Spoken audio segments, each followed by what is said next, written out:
কিছু, কিছু মানুষে ভাবে মেয়েদেরকে মেয়েরা মনে হয় লাইব্রেরির গাইড, যে একের ভিতর সব কিছুই থাকতে হবে। মেয়েদেরকে মনে হয় জন্ম হয়েছে অন্যকে খুশি করার জন্য।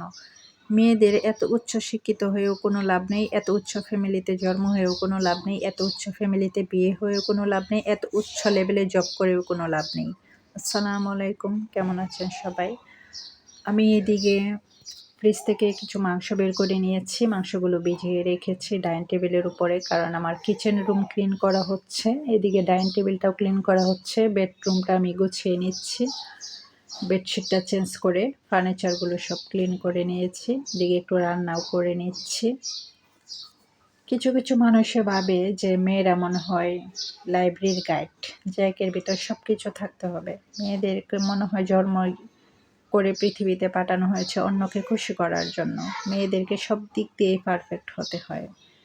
একটা মেয়ে যত উচ্চ ফ্যামিলির মেয়ে হোক না কেন, যত উচ্চ শিক্ষিত হোক না কেন, যত উচ্চ লেভেলে জব করুক না কেন, যত উচ্চ ফ্যামিলির ছেলের বই হোক না কেন, যত উচ্চ শিক্ষিতই হোক না কেন, দিন শেষে তাকে সংসারের কাজ এবং রান্না করতেই হয়।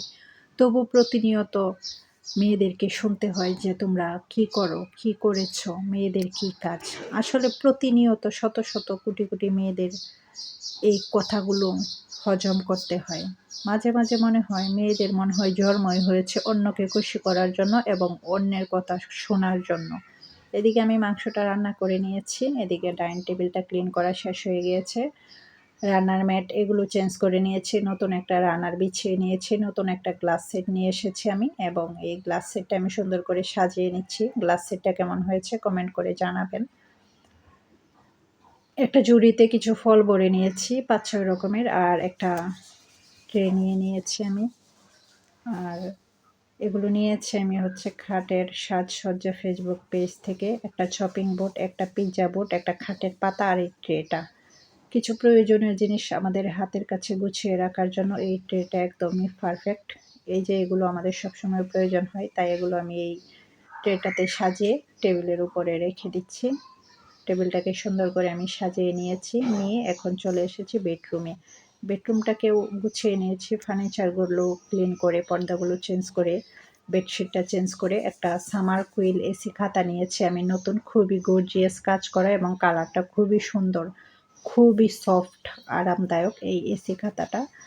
যতই গরম হোক না কেন, রাত্রের বেলা আমার কোনো কিছু গায়ে না দিলে আমার ঘুম আসে না, তাই আমি এই এসি খাতাটা নিয়েছি।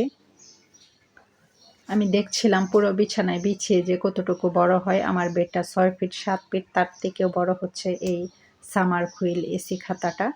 এটা আমি বাজ করে পায়ের কাছে রেখে দিয়েছি। আর এদিকে আমি সাইড বক্সটা একটু নতুন কিছু ফুল দিয়ে সাজিয়ে নিয়েছি। সবগুলো ফার্নিচার ক্লিন করে, পর্দাগুলো চেঞ্জ করে, নতুন বেডশিট বিছিয়ে, নতুন এসি খাতা বিছিয়ে রুমটাকে একটু নতুন করে সাজিয়ে নিয়েছি। কেমন হয়েছে কমেন্ট করে জানাবেন। এদিকে সোফার কাভারগুলো ওয়াশ করে নিয়েছি, এখন কাভারগুলো লাগিয়ে নিব।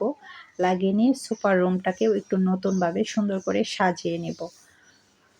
এই তো ফ্রিজটাও ক্লিন করে নিয়েছি, সোফার রুমটাও সাজিয়ে নিয়েছি, ডাইনিং টেবিলটাও ক্লিন করে নিয়েছি, একটু সাজিয়ে নিয়েছি। এটাই ছিল আমার বাসার মোটামুটি গোছানোর, ক্লিন করার ফাইনাল লুক। আপনাদের কাছে কেমন লেগেছে কমেন্ট করে জানাবেন। ভিডিওটা যদি ভালো লেগে থাকে, যারা এখনো চ্যানেলটিকে সাবস্ক্রাইব করেনি সাবস্ক্রাইব করে দিবেন। সবাই ভালো থাকবেন। আল্লাহ হাফেজ, আসসালামু আলাইকুম।